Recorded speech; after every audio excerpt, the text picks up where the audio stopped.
नमस्कार मित्रों, राधे राधे। मैं आप सभी के बीच में आचार्य आकाश कृष्ण। आज हम चर्चा करते हैं इस वीडियो के अंदर वास्तु के बारे में। वास्तु क्या है? कई लोगों के मन के अंदर, कई मनुष्यों के मन के अंदर ये प्रश्न उत्पन्न होता है कि वास्तु क्या है। कई लोग वास्तु को पूर्ण रूप से पहचान नहीं पाते हैं, जान नहीं पाते हैं, परंतु वास्तु को जानना हमारे जीवन में बहुत ही आवश्यक है। क्योंकि कुछ हमारे पास में किसी चीज की कोई कमी नहीं, किसी वस्तु की हमारे घर में, परिवार में कोई कमी नहीं है। घर परिवार में सब कुछ है, धन दौलत अन्न धन सब कुछ है, पर मन में, घर के अंदर जब हम प्रवेश करते हैं तो अशांति सा माहौल हमारे घर में सदैव बना रहता है। जब भी जाते हैं, घर से बाहर हम निकलते हैं तो एक पॉजिटिव एनर्जी हमारे बॉडी के अंदर, हमारे शरीर के अंदर प्रवेश करती है। पर जैसे ही हम घर के अंदर प्रवेश करते हैं तो वही नेगेटिव चीज यानी नकारात्मक विचार उत्पन्न होने लगते हैं, तो उससे हमारे जीवन पे बड़ा भारी प्रभाव पड़ता है। क्योंकि देखिए, अगर हमारा मस्तिष्क, हमारा दिमाग अगर अशांत होगा तो कोई कार्य सफलतापूर्वक संपन्न कभी नहीं हो सकता है। घर परिवार में शांति नहीं रह सकती। तो घर के अंदर कई बार हम जब नए भवन का, नए मकान का जब हम निर्माण करते हैं तो उसके अंदर कई बार हम बिना वास्तु के मकान का निर्माण करते हैं तो कई जगह पर हम गलतियां कर देते हैं। तो उसी गलती को दूर करने के लिए हम आज की इस विषय में चर्चा करते हैं। देखिए, वास्तु का जो होता है, हम घर के अंदर पानी की एक मटका होता है तो उस मटके को रखने का भी कोई एक स्थान होता है। मंदिर कहाँ बनाया जाए, बेडरूम कहाँ होना चाहिए, शयन कक्ष किस दिशा में होना चाहिए, और आजकल जो सबसे प्रचलित चल रहा है सब जगह पर मास्टर बेडरूम, तो उसके बारे में अवश्य जान ले कि वो कहाँ पर होना चाहिए। तो ये वास्तु के सब कुछ है। और हमारे जो घर का जो आंगन होता है, जिसे हम ब्रह्म स्थल बोलते हैं, वो बिल्कुल ओपन होना चाहिए, खाली होना चाहिए। मंदिर ईशान कोण में होना चाहिए। इसी के साथ में ईशान कोण के अंदर मंदिर होता है, क्योंकि जो वास्तु पुरुष भगवान है उनका शीश ईशान कोण में है।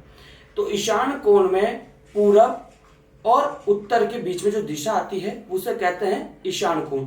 तो ईशान कोण में वास्तु का शीश होता है। अगर हम उस शीश पर लेट बाथ या बेडरूम बनाते हैं, देखिए बेडरूम बनाते हैं तो उसमें स्थिरता नहीं बनी रहती है, जो भी उसमें रहता है तो उसका मन स्थिर नहीं रहता है। लेट बाथ बनाते हैं, जैसे कि मान लीजिए हम बैठे हुए हैं और अगर हमारे ऊपर किसी ने वजन रख दिया है या कोई गंदी चीज हमारे मस्तिष्क पे डालता है, कोई गंदी बात अगर हमसे कहता है, अपशब्द का उपयोग करता है, तो हमारा मस्तिष्क, हमारा जो दिमाग है वो बिगड़ जाता है, खत्म हो जाता है। उसी प्रकार से अगर वास्तु के मस्तिष्क पर यानी ईशान कोण पर, देवता की जगह पर अगर आप वहां पर लेट बाथ बनाते हैं तो उससे घर का माहौल खराब होता है, मन अशांत रहता है, लड़ाई जैसा माहौल सदैव बना रहता है। वास्तु का बहुत बड़ा प्रभाव होता है। वास्तु हर जगह पर अपनाया जाता है। जरूरी नहीं है कि वास्तु बड़ी बड़ी बिल्डिंग्स में, फैक्ट्रियों में, दुकानों में, ऐसी जगह पे वास्तु, अगर एक प्लॉट है, वो प्लॉट खाली है तो वहां पर कोई वास्तु नहीं है। जैसे ही अगर आपने उस प्लॉट को छेड़छाड़ करना प्रारंभ कर दिया है, आपने वहां पर, आप जैसे प्लॉट, हम कोई भी मकान का निर्माण करते हैं तो पहले भूमि पूजन होता है। भूमि पूजन से उस जगह पर वास्तु भगवान का प्रादुर्भाव हो जाता है, वहां पे वास्तु भगवान विराजमान हो जाते हैं आके। जब आप पूरी बाउंड्री बनाते हैं और आप जैसे पूरा नींव वगैरह भर के जैसे मकान खड़ा होता है तो सब जगह पर वास्तु भगवान का प्रादुर्भाव रहता है, वहां पर विराजमान रहते हैं। इसलिए मकान जब भी बनाएं तो वास्तु को जान करके ही बनाएं, और वास्तु को पढ़कर या वास्तु एक्सपर्ट, तो उनसे आप सलाह लें। किसी वास्तु एक्सपर्ट है तो उनसे आप सलाह लें और वास्तु को समझ कर ही आप अपने मकान बनाएं। क्योंकि वास्तु तो एक रूम में भी होता है। अगर एक कमरा है हमारे घर के अंदर तो उस कमरे में भी वास्तु है, उसमें भी नियम होता है कि हम अपनी पुस्तक कहाँ रखें, अपने वस्त्र कहाँ रखें, और अपना जो बेड है उस बेड को कहाँ रखें, लाइट का स्विच कहाँ होना चाहिए, गेट अंदर और ओपन होना चाहिए कि बाहर खुलना चाहिए कि अंदर खुलना चाहिए। और अगर आजकल का चयन चल रहा है कि रूम में ही लेट बाथ बनाए जाते हैं तो वो किधर साइड होने चाहिए, किधर की दिशा में होने चाहिए, वो कौन सी दिशा है जहाँ पर हम ये सब कुछ कर सकते हैं। क्योंकि आप विचार कीजिए, अगर आप वहां पर बैठे हैं और आप बैठे हैं तो आप वास्तु को कैसे जान सकते हैं कि वास्तु क्या है।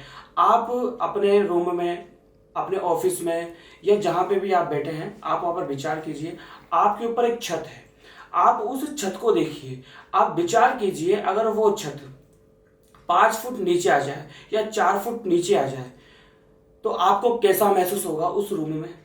आपको एक घुटन भरा महसूस होगा कि एक दबाव, कि किसी ने दबाव डाला हुआ है। अगर वही छत 5 फीट, अभी जो आपकी छत है वही छत 5 फीट और ऊपर चली जाए, 8 फीट ऊपर चली जाए, 2 फीट ऊपर चली जाए, तो आप एकदम खुला खुला महसूस होगा। क्यों होगा? क्योंकि इसलिए होगा क्योंकि वहां पर वास्तु का सब कुछ है, वहां पर वास्तु बराबर हमको मिल रही है, ऊर्जा बराबर मिल रही है, इसलिए वो वास्तु सक्सेस है, अच्छा है आपका वो कक्ष। तो इसलिए कोई भी चीज है तो वास्तु को आप जाने, वास्तु को समझें और समझ कर ही कार्य करें। क्योंकि आजकल ऐसी समस्या बहुत उत्पन्न होती है कि किसी के पास में कोई वस्तु की कमी नहीं है, पर घर में प्रवेश करते ही नकारात्मक ऊर्जा हमारे ऊपर हावी हो जाती है, जिससे कई प्रकार के संकट हमारे जीवन पर उत्पन्न होते हैं, घर परिवार में लड़ाई झगड़े रहते हैं। तो इसलिए मित्रों, मैं आप सभी से बस इतना ही निवेदन करना चाहूँगा, जब भी आप कोई भवन निर्माण करें, कोई भी आप घर लेते हैं या कोई भी भवन लेते हैं या निर्माण करवाते हैं, दुकान लेते हैं, ऑफिस लेते हैं, तो वहाँ पर एक बार अच्छे से आप वास्तु को जांच लें और वास्तु को परखें, इसको समझें। तो आपके जीवन में जो कार्य रुके हुए हैं वो कार्य सफलतापूर्वक होते रहे और एक आपके घर में परिवार में पॉजिटिविटी बनी रहे। इसी के साथ में मैं आचार्य आकाश कृष्ण आप सभी से विदा लेता हूँ। राधे राधे।